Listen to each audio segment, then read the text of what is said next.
ओम शांति। आज 29 अगस्त 2020 को आप सभी का शिव बाबा की इस रिसर्च लैब में बहुत बहुत स्वागत है। तो दोस्तों, आज इस रिसर्च लैब में जो बात हम अपने पूरे दिन के लिए रिसर्च के लिए रखेंगे, या जिसको अपने मन ही मन चर्चा में रखेंगे, या जिसका हम मन ही मन चिंतन करेंगे, अभ्यास करेंगे, प्रैक्टिस करेंगे, वो बात बहुत बहुत सिंपल है। वो बात है कि हम किस तरह से सदा हिम्मत और उल्लास में रह सकते हैं। जी हाँ दोस्तों, ऐसा क्या करें कि हम हर पल हर क्षण हिम्मत से भरपूर उल्लास में रहें। तो सबसे पहली बात जो इसमें चिंतन की आती है वो आती है कि हिम्मत और उल्लास हमें किस चीज़ से मिल सकता है। अगर हम देखें तो अगर हम फिजिकल चीज़ों को देखें या सोशली देखें, इमोशनली देखें, तो हमें ये जो हिम्मत मिलती है या उल्लास मिलता है वो कभी कभी कुछ क्षण का होता है। चाहे हम किसी से कनेक्ट होते हैं, सोशली किसी से जुड़ते हैं, तो उससे बातचीत करना अच्छा लगता है, उसकी बातों में हिम्मत झलकती है, उसकी बातों में उल्लास होता है, तो हम में भी ये जोश और उमंग बढ़ जाता है। लेकिन जब हम ऐसी वर्ल्डली बातों से जुड़ते हैं, लोगों से जुड़ते हैं, या वर्ल्डली सिचुएशन से जुड़ते हैं, या वर्ल्डली सर्कमस्टांसिस से, या फिर वर्ल्डली बाकी की जो भी हमारी एक्टिविटीज़ है उनसे जुड़ते हैं, तो वो कुछ क्षण के लिए हमें हिम्मत में रखती है, कुछ क्षण के लिए उल्लास में रखती है, और वापस फिर हम वैसे के वैसे हो जाते हैं।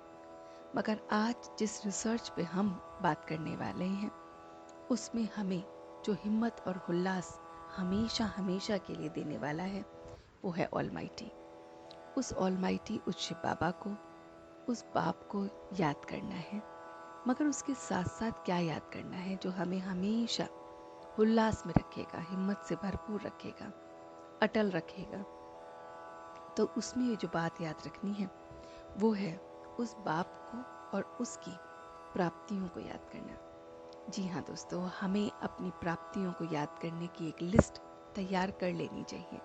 और जिस समय हमारा मन मूंझ जाता है, जिस समय हमारा मन डामाडोल होता है, जिस समय हमारे मन में नकारात्मक विचार आते हैं, जिस समय हमारा मन पहले जैसी ही बातों में उलझता जाता है, तो उस समय उस प्राप्तियों की लिस्ट को देखकर समझना शुरू कर दें। और जैसे ही आप अपनी प्राप्तियों की लिस्ट को देखेंगे, समझेंगे, तो आप देखेंगे कि आप पाएंगे कि आप एकदम हिम्मत से भरपूर हो गए।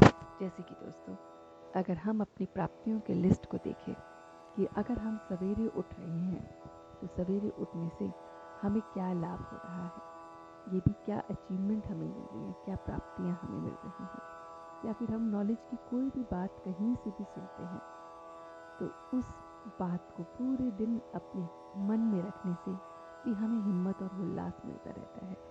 ऐसे ही हम अगर कोई भी सेवा कर रहे हैं, आप घर में अगर सेवा करते हैं, अपने घर परिवार को संतुष्ट रखते हैं, उनकी इच्छाओं को पूरी करते हैं, तो वो खुश रहते हैं।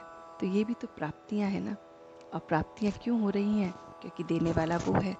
उसी की वजह से मैं अपने घर परिवार को संतुष्ट रख पा रहा हूँ। तो वो प्राप्तियों की लिस्ट में आ जाता है।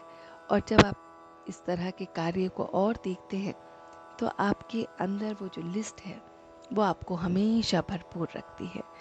तो कहने का भाव ये है दोस्तों कि हमारी इस शिव बाबा की रिसर्च लैब में आज हम जिस बात पे चिंतन करेंगे, पूरे दिन अमल करेंगे, वो बात बहुत बहुत सहज है। वो बात है कि हमें उसे याद करना है, उस ऑलमाइटी को याद करना है, और उसके साथ साथ उसके द्वारा हमें क्या क्या अचीवमेंट्स प्राप्त हुई हैं। आप देखेंगे कि आपको लगेगा कि हाँ, मैं औरों के कंपैरेटिवली बहुत पीसफुल हो गया हूँ, या हाँ, मैं अब बेकार की चिंताओं में, चिंतन में समय नहीं बर्बाद करता हूँ। यहाँ मेरे अंदर परखने की शक्ति अब आ गई है, या समाने की शक्ति आ गई है।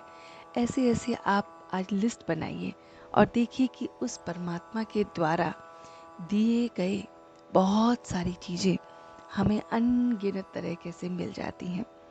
आपके साथ कुछ ऐसा हुआ होगा कि कोई भी चीज़, कोई भी अभ्यास ऐसा हुआ होगा जब कहीं ना कहीं आप कि चोट लगते लगते बच गए हो, तो ये भी एक प्राप्ति है कि उसने मुझे बचा लिया।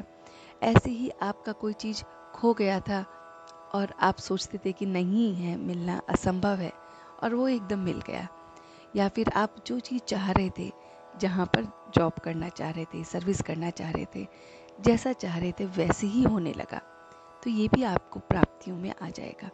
तो इस तरह से जब हम बिल्कुल शांत मन करके अपनी प्राप्तियों की लिस्ट को देखते हैं, तो समझ आता है कि उसका दिया बहुत बहुत बहुत कुछ हमें मिल रहा है।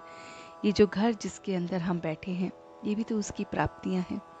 उस सुख शांति को हम अनुभव कर पा रहे हैं, ये भी उसकी प्राप्ति में आता है। ऐसे ही जो वाहन आप चलाते हैं, गाड़ी आप चलाते हैं, वो भी तो उस प्राप्तियों में आता है। आप फ़ोन कर रहे हैं, तो फ़ोन आपके हाथ में जो भी किस्म का है, वो भी उसकी प्राप्तियों में आता है कि आप अब दूसरों से बात कर पा रहे हैं, अच्छी तरह से अपनी लाइफ को जी पा रहे हैं, समझ पा रहे हैं। ऐसे ही अनगिनत चीज़ों के साथ आप जब जुड़ते हैं, तो आपको अपनी प्राप्तियों की एकदम लिस्ट तैयार होती है।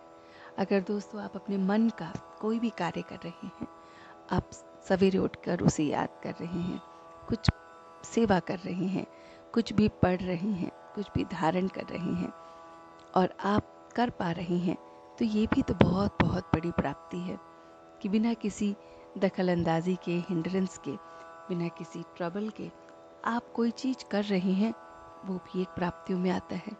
या फिर आप कोई चीज़ भी करते हैं और बहुत बहुत मुश्किलात आती हैं, मगर फिर भी अंत में जाके सफलता आपको मिलती है, तो ये भी प्राप्तियों का ही सिंगल है। तो इस तरह से हम जब अपनी प्राप्तियों को ध्यान में रखते हैं, तो वो ऑलमाइटी हमें याद आता है, और जब वो याद आता है, तो फिर हम हर तरह से उल्लास में आ जाते हैं, हिम्मत बढ़ जाती है, अटल अचल बन जाते हैं, स्थिर हो जाता है दिमाग, शरीर और भाव।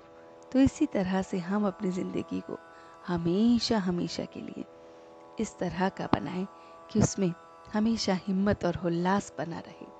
दोस्तों, आज अपनी इस लैब में इन्हीं बातों को चिंतन कीजिए, देखते रहिए और उसके फल स्वरूप उसकी प्राप्तियों को पाइए। तो आप देखेंगे कि आपकी ज़िंदगी बहुत बहुत सुकून की, शांतिमय और एक अलग ही किस्म का आनंद अनुभव करेगी। तो कल फिर मिलते हैं आपसे शिव बाबा की इस रिसर्च लैब में। तब तक के लिए आप इस पॉइंट पर ज़रूर ज़रूर फोकस कीजिए। धन्यवाद। ओम शांति, ओम शांति, ओम शांति।